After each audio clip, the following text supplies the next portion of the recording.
Dans sa lettre de ce matin, Saint Jacques nous dit, ça commence comme ça, c'est la première phrase de la lettre, « Si quelqu'un prétend avoir la foi, alors qu'il n'agit pas, à quoi cela sert-il? » Autrement dit, la foi est faite pour aboutir dans la vie concrète. Sinon, cette foi-là est belle et bien morte. Et notre foi en Jésus-Christ, justement, c'est pour que ça débouche sur des paroles, que ça débouche sur des gestes à saveur d'Évangile. C'est le défi de notre foi. On n'arrive jamais à ça à 100%, mais c'est notre défi à nous autres. Et dans l'Évangile de ce matin, Jésus parle à ses disciples, à un moment donné, il va leur dire, « Pour vous, qui suis-je? » Et on sait, celui qui va répondre, c'est Pierre. Il va dire, « Tu es le Messie. » D'après moi, on n'a pas réponse au complet. On pourrait entendre Pierre continuer sa réponse et dire, « Tu sais, Jésus, ça fait un bout de temps que je te suis. Je t'ai entendu prêcher. J'ai assisté à tes miracles. Je sais que tu es donné pour les autres. Je sais que ta vie est toute orientée vers les autres. Et moi, j'ai choisi de te suivre parce qu'en te suivant, je sais que c'est le meilleur chemin pour aller vers ton Père. » Oui, on peut dire que Jésus, toute sa vie, a été donné jusqu'au bout.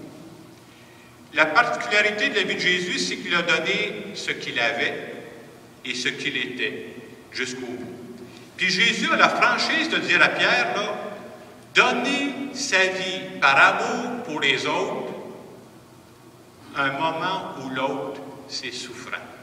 On appelle ça porter sa croix. Jésus a l'honnêteté de dire ça, puis c'est l'expérience qu'on fait. Essayez de prendre un exemple concret, je ne sais pas, une mère de famille, un père de famille qui aime vraiment ses enfants. Est-ce que ça se peut que cette mère de famille, cette père de famille, n'aura jamais de pincement au cœur?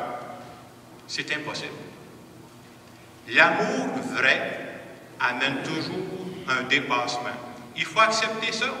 Puis c'est bon signe si de temps en temps vous avez des pincements au cœur, vous êtes en bonne santé, lâchez pas. C'est signe que je ne me contente pas d'un amour cheap. Et nous autres, on veut essayer de suivre la façon de faire de Jésus quand il nous dit de prendre notre croix. Qu'est-ce que ça veut dire? Ça veut dire de donner notre vie pour les autres. Et quand il nous dit de renoncer à nous-mêmes, c'est pas qu'il me demande de renoncer à ma personnalité, pas du tout. Hey, c'est lui qui me l'a donné. Mais il dit, enferme-toi pas dans ton petit moi juste tout seul. Ça rend pas heureux. Donner sa vie pour sa famille. Donner sa vie pour ses amis. Donner sa vie dans ton milieu de travail, là où tu t'impliques. Donner sa vie, ça permet de s'ouvrir aux autres puis d'alléger leur souffrance. Le jour où j'ai réussi ça, là, je suis dans la ligne de ce que Dieu attend de moi.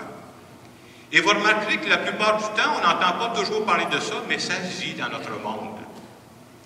Je dirais que notre monde dans lequel nous vivons, notre monde est plus beau parce qu'un jour, Mère Teresa est passée sur la terre, puis elle a essayé de soigner les plus pauvres parmi les pauvres. Est-ce que c'était facile? Pas du tout.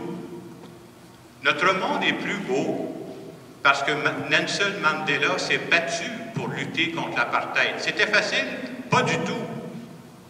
Notre monde est plus beau parce qu'un jour, Martin Luther King a fait un rêve et il l'a payé de sa vie. Et on pourrait dire, ouais, mais Jacques, c'est toutes des personnes exceptionnelles. Nous autres, on est des gens ordinaires, là. Est-ce qu'on peut changer le monde présentement? La réponse, c'est oui.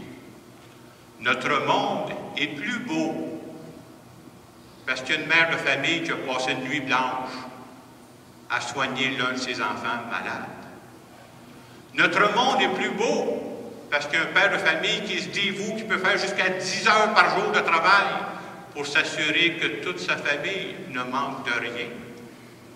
Notre monde est plus beau parce qu'il y a des gens qui s'impliquent dans différents groupes pour venir en aide aux alcooliques, aux toxicomanes. Notre monde est plus beau parce que pendant que moi je vous parle, là, il n'y a pas juste des curés sur la planète, là. Il y a des parents qui sont en train de se dévouer pour leur enfant handicapé. Ça ne passe pas dans les journaux, ça, là. Notre monde est plus beau parce que pendant que je vous parle, il y a des enfants qui sont en train de s'occuper de leurs vieux parents malades. Les rôles s'inversent à un moment donné dans la vie. Ça existe là. Ne cherchez pas ça au bout du monde à Saint-Hyacinthe. Et en ce dimanche où on célèbre la catéchèse, j'ajouterais, notre monde est plus beau parce que des catéchètes acceptent de donner de leur temps pour donner des raisons de vivre aux jeunes qui poussent parmi nous. Oui, si vous remarquez tous les exemples que je vous donne pour que le monde soit plus beau, il n'y a absolument rien de facile dans ce que je viens de dire. Il y a toujours un pincement au cœur. Puis le matin, tu te lèves et tu n'es pas sûr, tu devrais te lever. Il faut se botter, hein? Mais tu dis, ça vaut la peine ce que je veux faire. Il faudrait aussi qu'un jour, on puisse dire, le monde est plus beau parce que je suis passé sur la planète et que j'ai essayé de partager avec les autres ce que j'avais et surtout ce que j'étais. Ça, c'est le but de notre vie.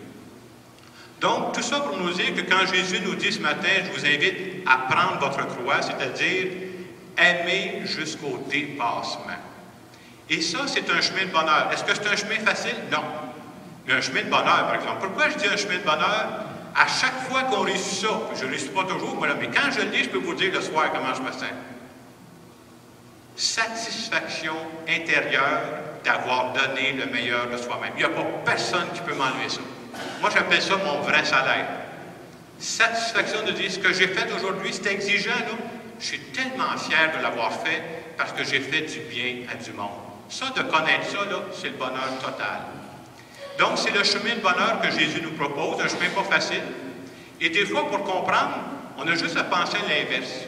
L'inverse du chemin de bonheur que Jésus nous propose, ça serait quoi? Je garde pour moi tout ce que j'ai et tout ce que je suis. Puis la tentation est là, hein? Mais je peux vous assurer que ça ne rend pas heureux. Non, parce que pour être heureux, il faut que je sois en contact avec les autres. Et cette semaine, je me promenais dans mon auto, puis j'ai sorti un vieux CD que j'avais. Un moment donné, pour sortir nos vieilles affaires. Puis j'ai trouvé une chanson de Mario Pelcha qui a pour titre « L'homme qui a tout ». On peut dire « la femme qui a tout », là, ça marche dans tous les sens. Et je fais juste lire les mots du refrain et ça fait réfléchir. Je peux tout avoir et tout garder pour moi. Je vous garantis, ça ne rend pas heureux. Et c'est Mario Pelcha qui chante là. L'homme qui a tout, mais qui n'a rien. Celui qui veut tout posséder sans jamais partager. L'homme qui a tout, mais qui ne voit rien. L'amour passe à côté de lui sans jamais s'arrêter. Je comprends, il a toujours les yeux sur son nombril. Pour aimer, il faut que tu regardes un peu plus haut, il faut que tu regardes devant toi. L'homme qui a tout, mais qui, dans le fond, ne sait absolument rien. Même s'il a tout, ça ne vaut rien. S'il ne sait pas donner un peu, il ne pourra jamais être heureux. Alors, le chemin que nous propose Jésus, ce n'est pas de tout garder pour nous, mais d'aimer jusqu'au dépassement. Et ce qu'on va faire maintenant, je vais vous faire écouter le dernier refrain, juste un petit refrain de ce chant-là.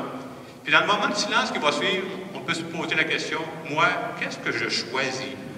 Quel chemin de bonheur je choisis? Je choisis de tout garder ou je choisis d'aimer jusqu'au dépassement parce que je crois à ce chemin de bonheur. Que je le vais, l'homme qui a tout, mais qui n'a rien. Celui qui veut tout posséder sans jamais pouvoir le garder.